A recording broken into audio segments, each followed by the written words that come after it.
इस वीडियो को ज्यादा से ज्यादा शेयर करें साथी। जय किसान साथियों, मैं रवि आजाद टिकरी बॉर्डर से। कल से हरियाणा के उप मुख्यमंत्री के कुछ बयान चल रहे हैं जो सीधे तौर पर उनकी मानसिकता को दिखाता है और हम दुष्यंत चौटाला जी को ये बात कहना चाहते हैं कि जो चौधरी देवीलाल जी का संघर्ष था, विरासत थी, दुष्यंत चौटाला जी ने उनके संघर्ष को और उनकी विरासत को पूरी तरह से दागदार और कलंकित करने का काम किया है। और जो उन्होंने बयान दिया, उन्होंने 3-4 चीजें बोली हैं कि मंडियां, कह रहे थे किसान की मंडियां नहीं टूटेंगी।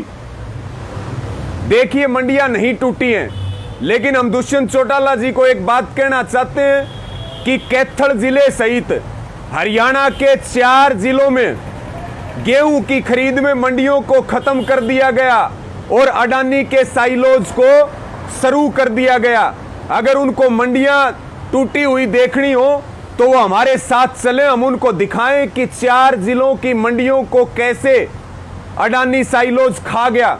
जबकि ये जो कानून है, 3 काले कानून, ये होल्ड के ऊपर है। अब तक ये कानून लागू नहीं हुए हैं, उसके बावजूद भी 4 जिलों की मंडियां पूरी तरह से खत्म हो चुकी हैं।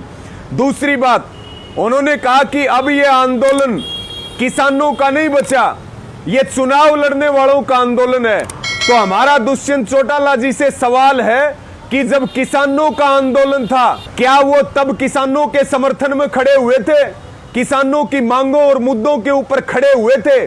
और चुनाव की जो बात आती है, आप उप मुख्यमंत्री बने हो, क्या झुनझुना बजा करके उप मुख्यमंत्री बने हो? चुनाव लड़के ही तो मुख्यमंत्री बने होगे। और क्या लोकतंत्र में हमारा एजेंडा चुनाव लड़ने का नहीं है? हमारा एजेंडा इस लोकतंत्र को बचाने का है, संविधान को बचाने का है, किसान की जमीर और जमीर बचाने का है, और देश के अंतिम आदमी को रोटी मिले, भूख का व्यापार ना हो। लेकिन आपसे हमारा यह सवाल है, क्या चुनाव लड़ना हमारा मौलिक अधिकार नहीं है? क्या चुनाव लड़ना कोई बुरी बात है?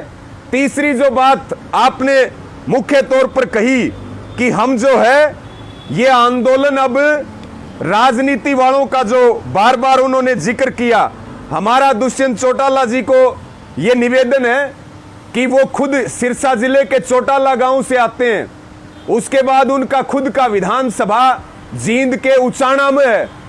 आपको पता नहीं है कि आपकी जमीन खिसक चुकी है, आपने जो कमाया था वो खत्म हो चुका है, जनता में आपके प्रति जो गुस्सा है, जो नफरत है। और हमारा आपको चैलेंज है कि आप अपने खुद के चौटाला गांव में कोई कार्यक्रम करके दिखा दो, उचाना विधानसभा के किसी गांव में घुस के दिखा दो।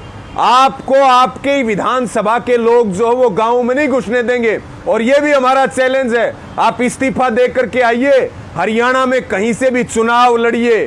उप मुख्यमंत्री तो बनना बहुत दूर की बात है, पार्टी के अन्य उम्मीदवारों को जिताना बहुत बड़ी बात है। आपकी अगर जमानत जब्त नहीं करे जनता, तो फिर आपका जूता और हमारा सिर, ये भी इस आंदोलन का ऐलान है। एक बात आपने और कही है कि मैं भी किसान हूं। दुष्यंत चौटाला जी, ना आप पहनावे से किसान हैं, ना आप बोल से किसान हैं, ना आपका कार्य किसानों जैसा है। ये बरगलाना बंद कीजिए।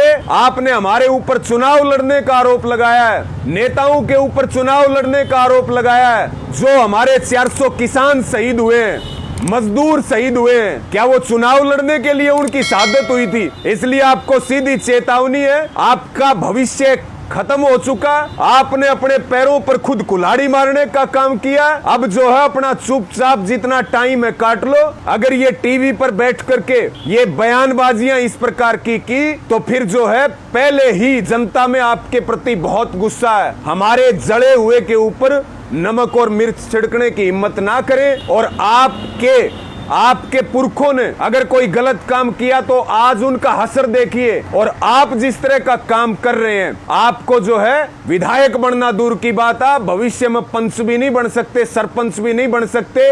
निश्चित तौर पर आंदोलन चलेगा, निश्चित तौर पर आंदोलन की जीत होगी। और आपकी राजनीतिक हत्या आपने स्वयं की है और आप कानूनी कार्रवाई करने की धमकी दे रहे हैं। बार बार आप कह रहे हैं जो विरोध करेगा हम कानूनी कार्रवाई करेंगे। आप जीरो थे, आपको हरियाणा की जनता ने हीरो बनाने का काम किया, संकट में आपके साथ खड़ी हुई। आज आप उसी को डंडे का, पुलिस का भय दिखा रहे हैं, कानूनी कार्रवाई का भय दिखा रहे हैं। ना तो आपकी जेल और ना आपकी पुलिस आंदोलन को नहीं रोक सकती, ना रास्ता रोक सकती है। हमारा शांतिपूर्ण आंदोलन है और जीत तक चलेगा। और आपकी जो आपका आडंबर था और जो झूठ थी, वो हरियाणा की जनता और देश की जनता समझ चुकी है। इसलिए आपको फिर चैलेंज है कि अगर आप में हिम्मत है और आप धमकी दे रहे हैं हमें कानूनी कार्रवाई की, तो आप अपने गांव में, अपने विधानसभा के गांव में कार्यक्रम करके दिखाओ। आपको अपनी औकात पता चल जाएगी और यह भी पता चल जाएगा कि यह आंदोलन वही लोग कर रहे हैं जिन लोगों ने आपको वोट दे करके और नीचे से उठा करके कुर्सी के ऊपर बैठाया। आज आप हमारी लाशों के ऊपर राजनीति कर रहे। इसका ब्याज समेत जो है वो हरियाणा का एक एक युवा और किसान हिसाब करने वाली है। धन्यवाद और इस वीडियो को ज्यादा से ज्यादा शेयर करें साथ।